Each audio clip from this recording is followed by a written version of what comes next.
സ്ത്രീ സുരക്ഷാ പെൻഷൻ അട്ടിമറിക്കാനുള്ള യുഡിഎഫ് സർക്കാരിന്റെ നീക്കം അവസാനിപ്പിക്കണമെന്നാവശ്യപ്പെട്ട് all India democratic women's association സ്ത്രീ സുരക്ഷാ സംഗമം സംഘടിപ്പിച്ചു. എൽഡിഎഫ് സർക്കാർ നടപ്പിലാക്കിയ സ്ത്രീ സുരക്ഷാ പദ്ധതി അട്ടിമറിക്കുന്ന യുഡിഎഫ് സർക്കാരിന്റെ നിലപാടിനെതിരെ അഖിലേന്ത്യാ ജനാധിപത്യ മഹിളാ അസോസിയേഷന്റെ നേതൃത്വത്തിൽ സ്ത്രീ സുരക്ഷാ സംഗമം നടത്തി. കൊടുങ്ങല്ലൂർ നഗരത്തിൽ നടന്ന സംഗമം CITU തൃശൂർ ജില്ലാ കമ്മിറ്റി ട്രഷറർ ലതാ ചന്ദ്രൻ ഉദ്ഘാടനം ചെയ്തു. അപേക്ഷ സ്വീകരിച്ചുകൊണ്ടാണ് സുതാര്യമായ രീതിയിലാണ് ഈ പദ്ധതി നടത്തിക്കൊണ്ടുപോയത്. വീട്ടമ്മമാരുടെ അധ്വാനം രാഷ്ട്ര പുരോഗതിക്ക് അത്യാവശ്യമാണ്, ആധാരമാണ് എന്ന് അടുത്തിടെ സുപ്രീം കോടതി പോലും പറയുന്ന സ്ഥിതിയുണ്ടായി. പക്ഷേ സുപ്രീം കോടതി അത്തരത്തിലൊരു പരാമർശം നടത്തുന്നതിന് മുൻപ് തന്നെ നമ്മുടെ LDF ഗവൺമെന്റ് സ്ത്രീകൾക്ക്, വീട്ടമ്മമാർക്ക് പ്രകടന പത്രികയിൽ പറഞ്ഞ കാര്യം പൂർത്തീകരിക്കുകയാണ് ചെയ്തത്. ഈ പദ്ധതി ഏറ്റവും നന്നായി നമ്മുടെ സംസ്ഥാനത്ത് തുടരണമെന്നാണ് ഈ പൊതുയോഗത്തിലൂടെ നമ്മൾ ഇതിന്റെ കൂട്ടായ്മയോടുകൂടി നമ്മൾ ആവശ്യപ്പെടുന്നത്. കേരളം എന്ന് പറയുന്ന കൊച്ചു സംസ്ഥാനം സ്ത്രീ ശാക്തീകരണത്തിൽ ഏറ്റവും മുൻപന്തിയിലാണ്.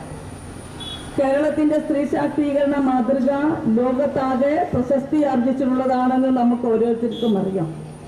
കേരളം കൈവരിച്ച നേട്ടം ഇപ്പോ വീണ്ടും ഒരു നവകേരള സൃഷ്ടിയിലേക്ക് നമ്മുടെ സർക്കാർ, LDF സർക്കാർ പോയിരുന്ന സമയത്തും സ്ത്രീകൾ രാഷ്ട്ര പുരോഗതിയിൽ മുൻനിരയിൽ വരണമെന്ന് ആവശ്യപ്പെടുകയും അതിനു വേണ്ടുന്ന പദ്ധതികളാകെ മുന്നോട്ട് വയ്ക്കുകയും ചെയ്ത ഒരു സർക്കാർ കേരളത്തിൽ ഉണ്ടായിരുന്നു.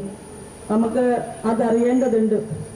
ഇപ്പോ കേരളത്തിൽ അധികാരത്തിലിരിക്കുന്ന UDF സർക്കാർ അവരുടെ പ്രകടന പത്രികയിൽ വെച്ചിട്ടുള്ള സ്ത്രീകളെ ഞങ്ങൾ പരിഗണിക്കുന്നു എന്ന് പറഞ്ഞുകൊണ്ട് ഇന്ദിര പ്രിയദർശിനി എന്ന പേരിൽ ഒരു ബസ്സിൽ സൗജന്യ യാത്ര അനുവദിച്ചുവല്ലോ. വളരെ നല്ലത്. നമ്മൾ അതിനെ ഇകഴ്ത്തി കാണിക്കാനല്ല പരിശ്രമിക്കുന്നത്. പ്രത്യേകിച്ച് ആ പദ്ധതി നടപ്പിൽ വരുത്തുമ്പോൾ KSRTCയിലെ എല്ലാ വനിതകൾക്കും സ്ത്രീകൾക്കും സൗജന്യ യാത്ര എന്നാണ് പറഞ്ഞത്. ഇപ്പോൾ പദ്ധതി നടപ്പിലാക്കിയപ്പോൾ എന്താ സ്ഥിതി? പദ്ധതി നടപ്പിലാക്കിയപ്പോൾ ഓർഡിനറി ബസ്സുകളിൽ മാത്രം സൗജന്യം.